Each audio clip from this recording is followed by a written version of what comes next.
Second activity for modelling Sputnik, and because it's more convenient to make a smaller model compared to the actual size, more people may be able to make the model and the product is more manageable. And pause this to add at least one other reason why smaller models may be preferable.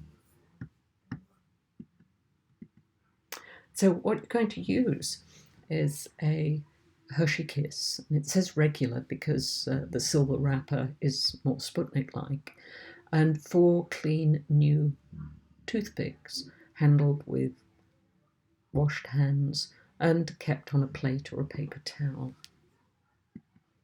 What you're going to do for each Sputnik model, turn the Hershey Kiss on its side, and about halfway between the point and the base, push in one of the toothpicks fairly carefully, and it says at about an angle of 40 degrees to the direction that the pointy end of the Hershey Kiss is pointing.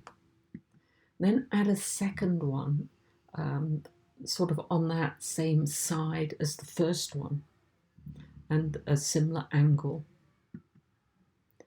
And add the other 2 on the other side.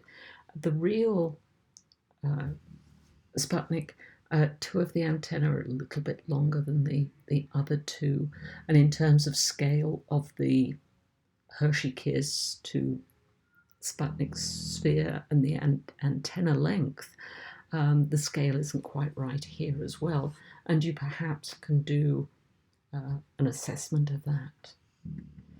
And so here's your finished Hershey Kiss.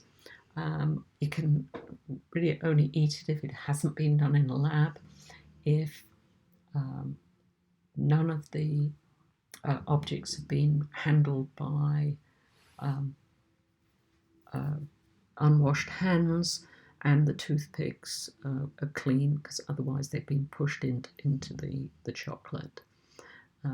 So it's really just a small modelling activity.